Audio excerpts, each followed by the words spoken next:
Welcome to this BEC podcast from Badminton Europe. My name is Rasmus Bæk, and I'm deeply honored to welcome a medalist from the Olympics, Chris Langridge. Welcome to our studio, and thanks for joining us. Thanks for inviting me. Chris, looking at 2018 for you, how has this year been so far? It's been very up and down. I've had a few things in my personal life, obviously with, as I mentioned a few times before, the twins.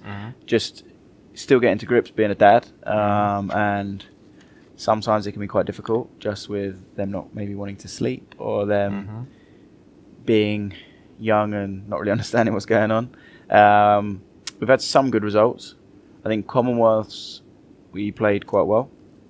Canadian Open was an interesting tournament. We maybe should have lost a few times, ended up winning it.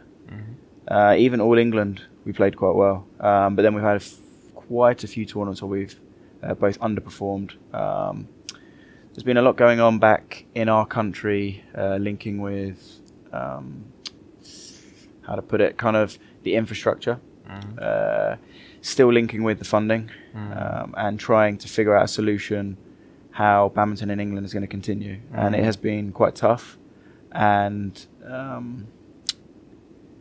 yeah, it's going to be difficult, but it's something the players all want to do, and they want to try and figure out how it's going to work, and we're still finding out how it is going to work. Yeah, for the last year we have been talking about the lack of funding and the lost cut of funding for you English players. How do you see the developing in that period of time? Has it been okay compared to the funding that you have, or has it been doing better or worse? You know what I mean? Yeah, I understand. So after Olympics in roughly December we lost the funding, and since from then to now, approximately 2 years, I know it's not quite, but approximately, we've been okay. It's been okay. It's been manageable. But things are going to get tougher for us. And I do think it's going to get to the stage where badminton in England is going to, it's going to be quite difficult for our players to continue to perform at a high level. Just because, you know, I've said it before, but we have a real uphill challenge in our country because we have so many sports, and lots of other countries don't play these sports we play, and the sports in our country are massive. You know, if I said to a Danish person, a Dutch person, a German person, rugby, I'm sure they know what it is, but you know, they probably haven't played it. But it's massive in England. You know, we have cricket, we have hockey, you know, the list goes on forever. We have a weird stat because in our country badminton is actually the most played racket sport. So from that stat you'd assume it's a big sport. But no one plays it more than club level. So they go down with their friends and they don't know any technique, don't know any footwork. They just about know the rules, and they stand there and they sort of hit it to each other. Whereas a lot of other sports, people have an interest to watch it on TV. They want to maybe be a professional. In England, people don't even understand you can be a professional badminton player.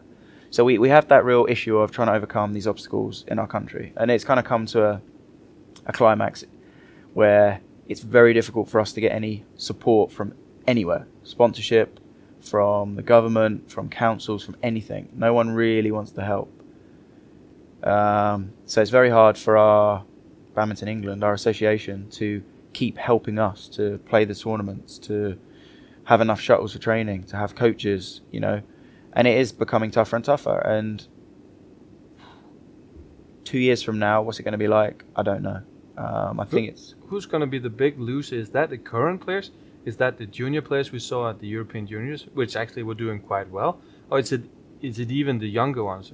Who's going to be the big loser in this? I mean, everyone's going to lose something. It's hard to know what will really happen because not the strange thing, but the funding we have in our country, we have a big emphasis on grassroots, which basically is getting people to play the sport. That's ticking a box. And that is the young ones. So the young ones do have funding of some sort. So they will always have funding, but it's the transition from being a junior to a senior that's really difficult. When you're 17, 18 and you're coming up to the end of your junior career and then you become a senior and you're playing against, you know, some of the best players in the world, it's so tough because all of a sudden you've gone from, say, being the best in Europe, then you're playing someone who's experienced, but not a fantastic player, just really experienced, and you lose, and you can't really understand why. But you need that support. You need, from the coaching, it could be other players. You need more tournaments. But is that going to happen? I don't know how it will happen, just because I can't see how these players will receive funding. So that is a big obstacle they're going to have to overcome. I'm going to be very old by that point.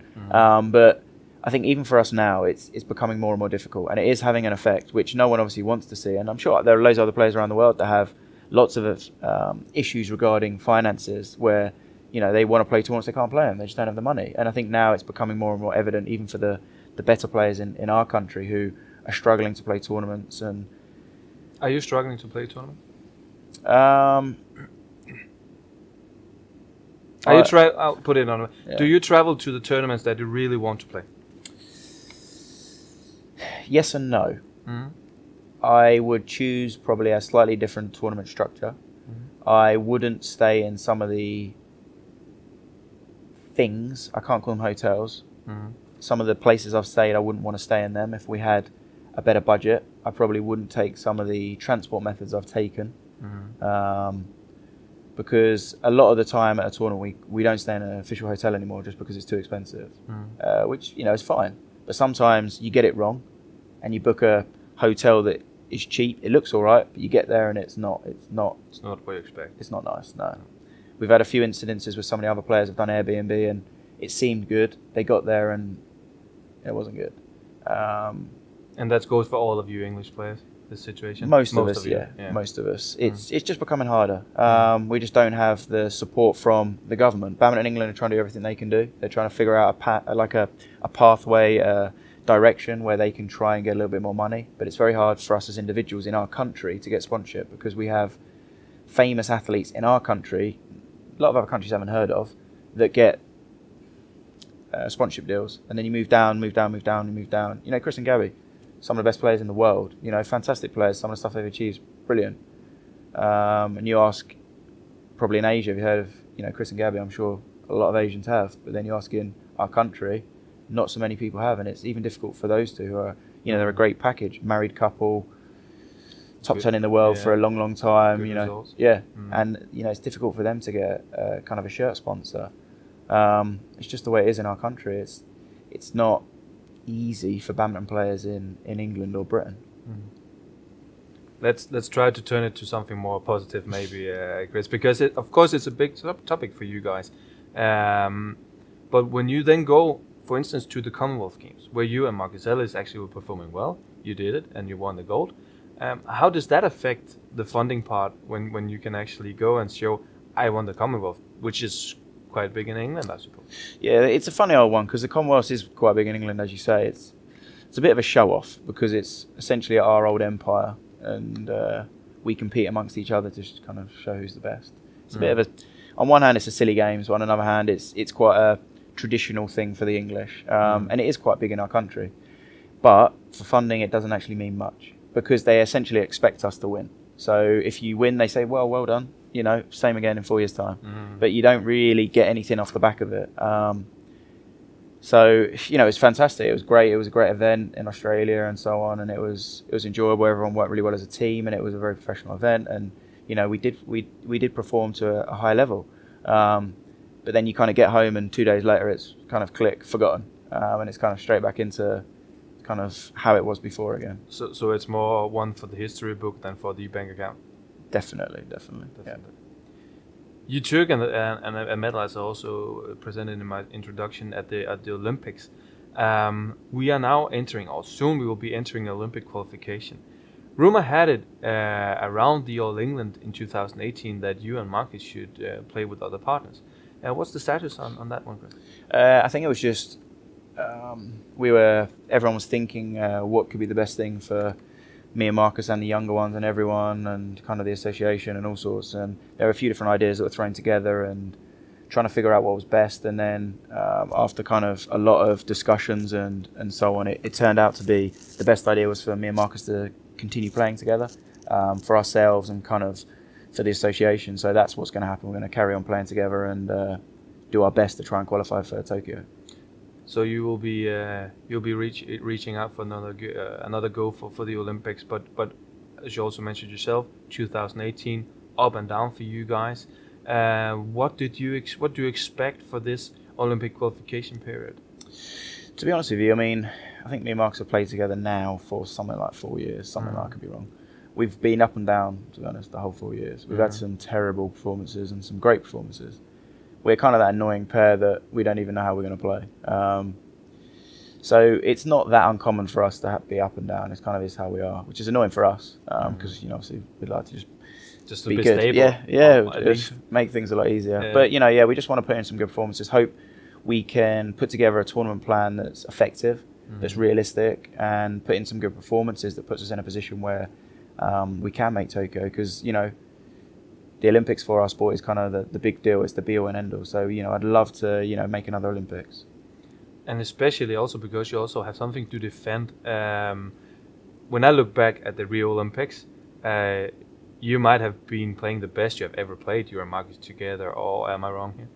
No, yeah, I think you're right. I mean, it was one of those tournaments where it just kind of got better and better, and then we became more confident, and we were the ones that had nothing to lose, which is a big difference because everyone had pressure on them, but we didn't. So. You could kind of see that sometimes when you saw the matches. We were the underdogs in every game, pretty much, and we played free and enjoyed it and were confident, and our opponents were very tense and nervous, and they had a lot kind of resting on their shoulders, whereas we didn't. We had nothing. We just had to go out there and enjoy it, which is the best thing about playing sport at the highest level. If you go out there, enjoy it, and perform, it doesn't get any better. No, and going into Tokyo, let's just play with the deal that you qualify for the Olympics in Tokyo. Would you think that there will be much more pressure on you going to Tokyo than you had in Rio? It's a good question. Because you have the Olympic medal. Yep. To be honest with you, I think now I'm kind of... Pressure is what you put on yourself. So, don't get me wrong. Obviously, I would love to go to Tokyo. I'd love to win another medal. It'd be incredible. But if we perform well, I'm happy with that. Because if we perform well and our opponents are better, I have to accept, well done to them. They were better on the day. They deserve to win. And I don't want to put too much pressure on myself, because you put too much pressure on you don't perform, as I said to the other people we played in the Olympics. So, as you said, the first obstacle is qualifying for Tokyo. If we qualify and get there, see what happens, and I just want to enjoy it. Is it also something to do that you have the Olympic medal? As you said, you have two twins back home in England. You have a bigger perspective now. And then you also, no offense, you're one of the older one in the games. You had not that much to lose anymore. Yeah, definitely. There's, as you get older and different things in your life happen, different kind of perspectives change, and your important things in your life, it's crazy how much they do change. And for me, I love playing badminton. I always will. Even I'll probably still enjoy watching it if I have time when I stop, because I'd love to see how the guys that may be playing now are competing, and all sorts happen, how the game's changing. It's evolving all the time. It's becoming a better sport. It's just for myself, my life is, as you said, it is changing. And at the moment, right now, still love playing, still want to carry on, definitely till Tokyo. But parts of my life are becoming more and more important, and I want to enjoy them. As a professional athlete, it's very hard to enjoy your life, whereas you enjoy playing, but you don't have as much of a life as you would really want. So. That's something that will change when I do call it a day. We often see players retiring after the Olympics because, of course, every 4 years it's a highlight. It's an end goal for some of the players. What are your thoughts about retiring after the upcoming Olympics in Tokyo? Yeah, I mean, I have put quite a lot of thought into it, and for me personally, I'd love to end my kind of crazy career, as it were, up and down career at an Olympics. So for myself, I would like to kind of, after Tokyo, say thanks to everyone. Hopefully I've got to Tokyo, and then thank everyone for how they've helped me, and that'll kind of be my finale, as it were. And it would just be nice to end it on a high note, because it's so hard in badminton, because there are so many big tournaments now, but when do you decide to stop? Or is it when your body gets too old, when you don't love it, run out of money? There's different things for everyone, but it would be nice if I could qualify for Tokyo, and then and maybe then accept I'm a bit too old, or my body's too old anyway, my mind's too old, and there's other things I'd love to do, and spend more time with my family.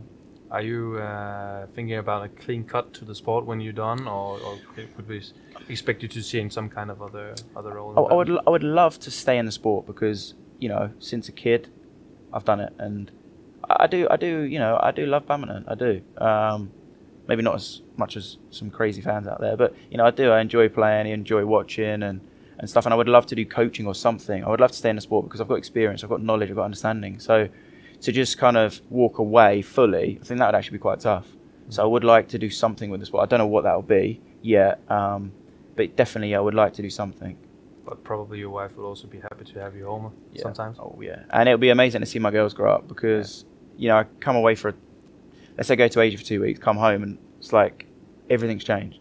You know, it's only, I know it's only 2 weeks, but so much changes in that time frame that the more time away, the more stuff I miss, and it gets tougher and tougher. And you know, it'll be amazing to be home and you know, see the girls growing up and have a family lifestyle, a normal lifestyle. You know.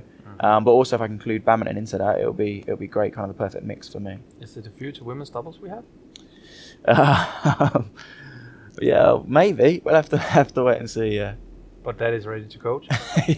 Yeah, if they want to play, I'll be ready to coach. Yeah. Let's put that as a final note here, Chris. Thank you very much for stopping by, and thank you very much for joining us on the BEC podcast. Remember to follow us on all of our platforms, and you will get the best content that we can provide to you on our Facebook channel and of course also on YouTube. Thank you very much.